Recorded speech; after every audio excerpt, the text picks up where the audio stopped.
Então, pessoal, vamos lá para o nosso último debate de hoje, para o nosso último, a nossa última ideia que a gente vai trocar sobre esse assunto no dia de hoje, sobre a Primeira Guerra Mundial. Então, vocês viram aí, não é, como que foi, como que estava na nossa primeira aula, como que estava a geopolítica europeia.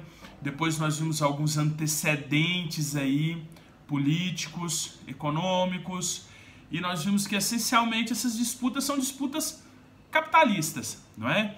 Que vão aí motivar o conflito bélico aí da Primeira Guerra Mundial. Então prestem atenção, a Primeira Guerra Mundial, ela foi um conflito que ocorreu entre 1914 e 1918 e ficou muito conhecido em razão dos combates que aconteciam nas trincheiras. Então o que eram as trincheiras? Eram aqueles buracos, aquelas valas cavadas no chão que uma pessoa ficava lá dentro, levantava, pô, atirava, tá? Isso aí é a ideia de trincheira. Qualquer dúvida, dá aí uma gugada.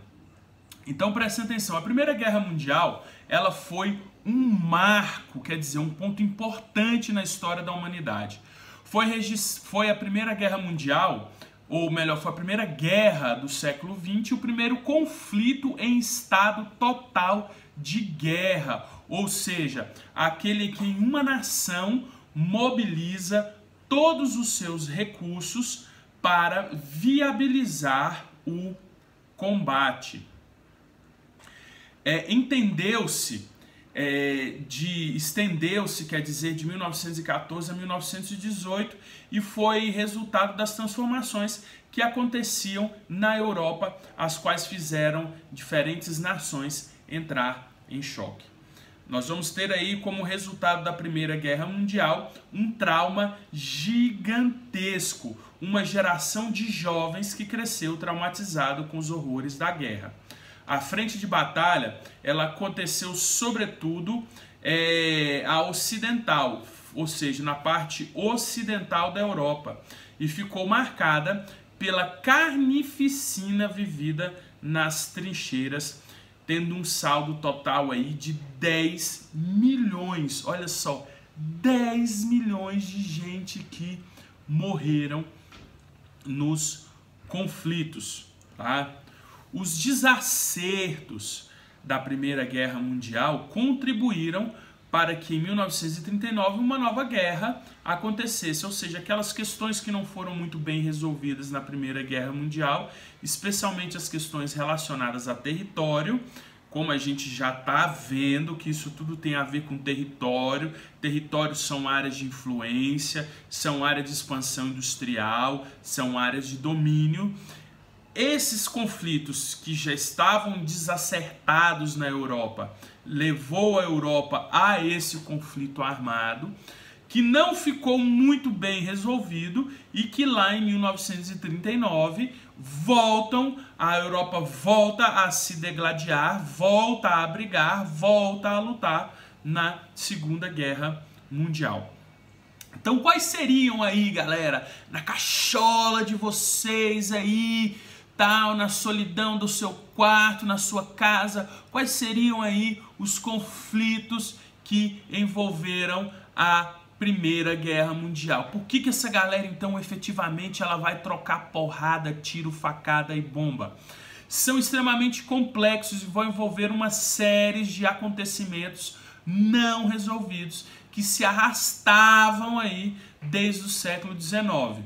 Então nós vamos ter aí rivalidades econômicas, tensões nacionalistas, alianças militares e etc. Prestem bastante atenção aqui no que eu vou dizer. Grava aí na cachola de vocês. Primeiro ponto, rivalidades econômicas. Olha o capitalismo aí. Segundo ponto, tensões nacionalistas. Terceiro ponto, aquelas alianças, tríplice aliança, tríplice entente que nós vimos no vídeo passado.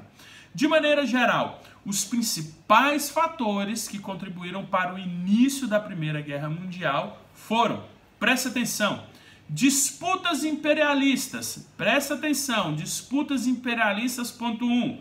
Ponto 2, nacionalismos. Ponto 3, alianças militares. Ponto 4, corrida armamentista. Recapitulando, ponto 1, disputas imperialistas. Ponto 2, nacionalismos. Ponto 3, alianças militares. Ponto 4, corridas armamentistas. Então presta atenção. Na questão imperialista nós temos um enfoque, pode ser dado ao temor que a ascensão da Alemanha gerou em nações como a Rússia, a França, a Grã-Bretanha. Os alemães então haviam passado pelo processo de unificação na segunda metade do século XIX e após isso lançaram-se à busca de colônias para seus países. E isso prontamente chamou a atenção da França, por exemplo, que via seus interesses serem prejudicados com o fortalecimento dos alemães. Dentro desse enfoque nacionalista agora, do nacionalismo, envolveu diferentes nações. A Alemanha ela vai encabeçar, ela vai liderar um movimento conhecido como pangermanismo. Esse movimento nacionalista servia como suporte ideológico para o Império Alemão defender os seus interesses de expansão territorial no começo do século XIX.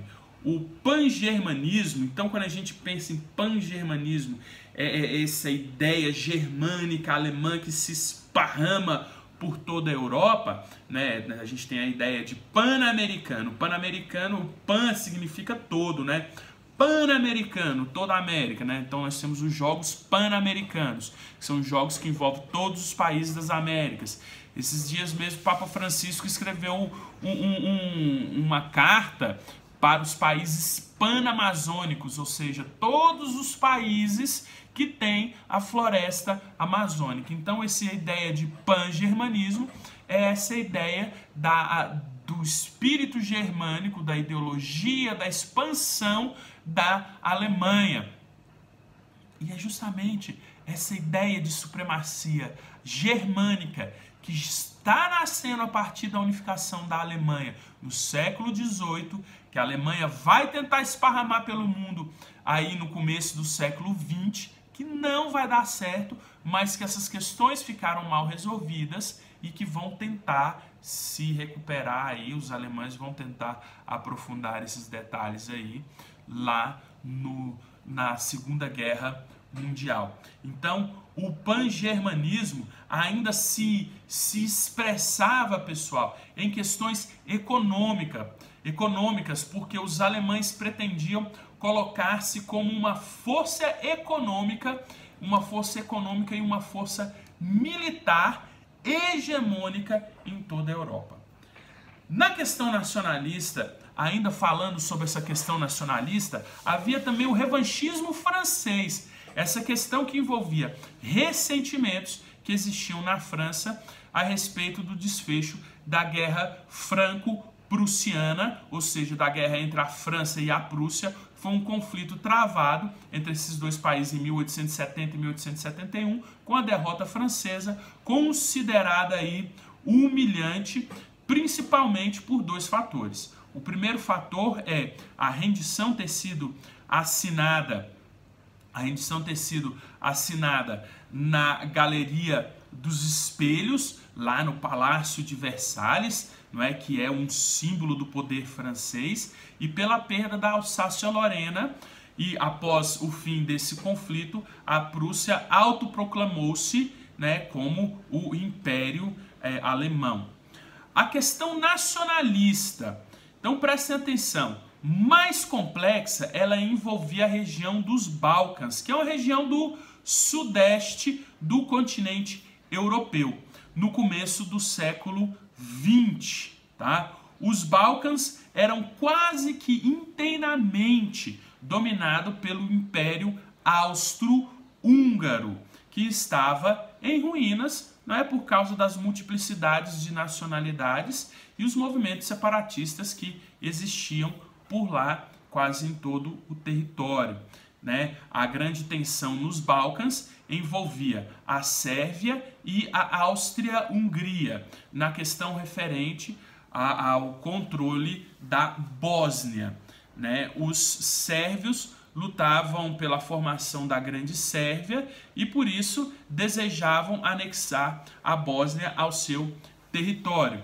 A Bósnia, ela era, pessoal, parte da Áustria-Hungria desde 1908, né? Isso oficialmente, né? Esse movimento nacionalista de sérvios, ele era apoiado pela Rússia por meio do pan-eslavismo, que é o ideal em que todos os eslavos estariam unidos em uma nação liderada aí pelo czar russo. Tendo em vista aí todo esse quadro, né, de tensões, de rivalidades, essas nações europeias, elas vão se meter aí dentro de um labirinto de alianças militares, que acabou, né, ele passa a ser definido da seguinte maneira. Então, duas alianças mais principais aí. A Tríplice Entente, que é formada pela Rússia, pela Grã-Bretanha e pela França.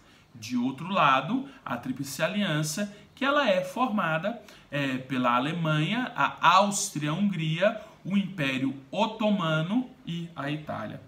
Esses acordos militares, eles vão incluir algumas cláusulas secretas de cooperação militar, caso uma nação fosse atacada por outra, então por uma nação adversária, então eles tinham que prontamente responder a todo e qualquer tipo de hostilidade para garantir que todas as potências e seus chefes de estados na Europa de que a guerra era apenas uma questão de tempo, né?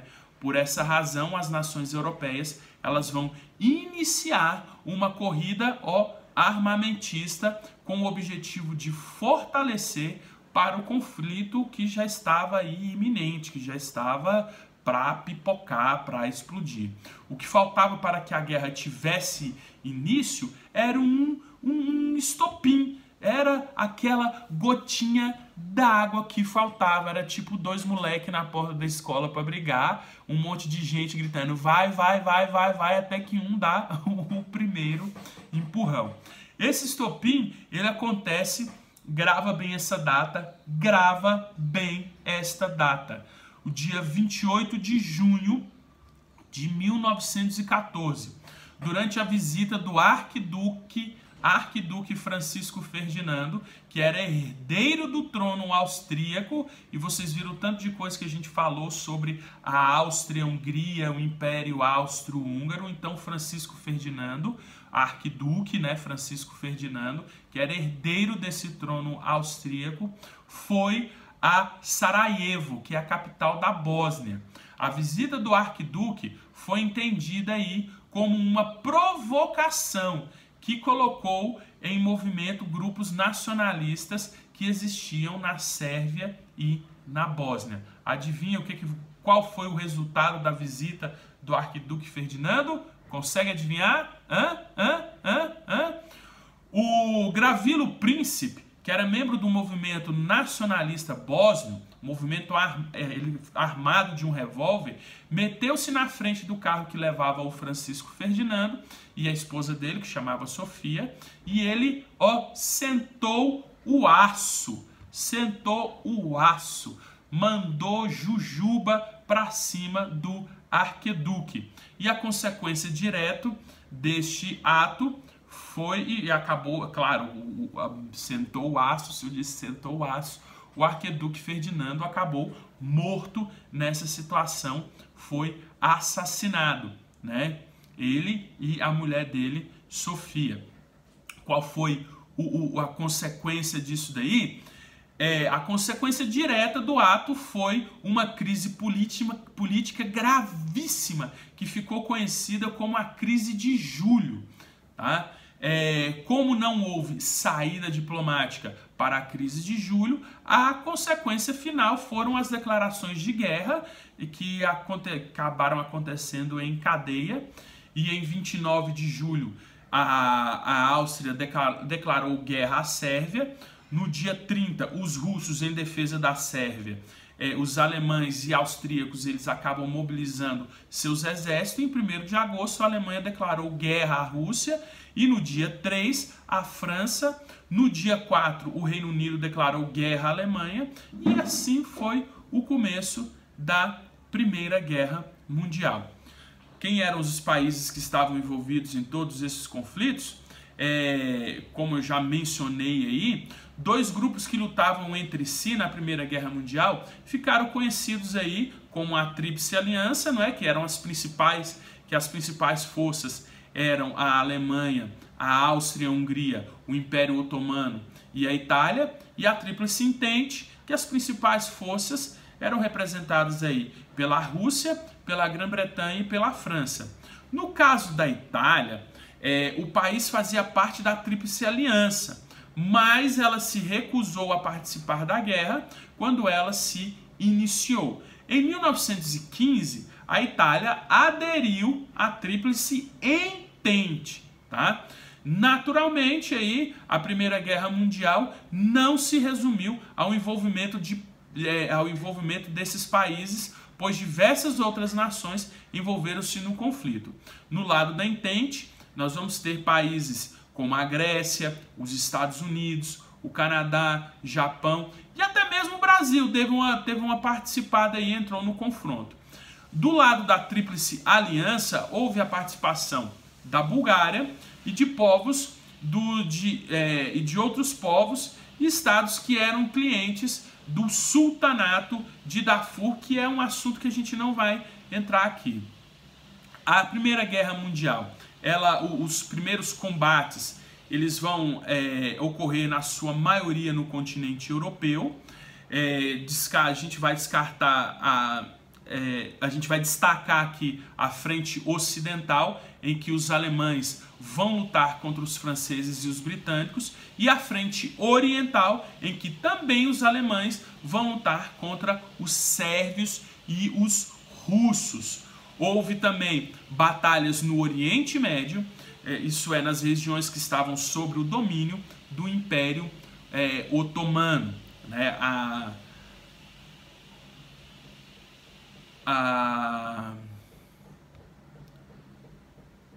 Nós vamos parar por aqui, pessoal, porque vocês estão vendo que o assunto é muito extenso. E eu volto na próxima semana aí com mais detalhes sobre a Primeira Guerra Mundial. Agora é importante, muito importante, que você façam aí, nós vamos fazer um estudo dirigido, você vai elaborar aí 10 questões a partir do PDF que eu lancei aí para vocês e também a partir deste vídeo aqui que vocês estão vendo, beleza? Fiquem em casa, espero que estejam todos bem, vida longa e próspera, a gente se vê na próxima. Falou, galera, um abração do Marcão.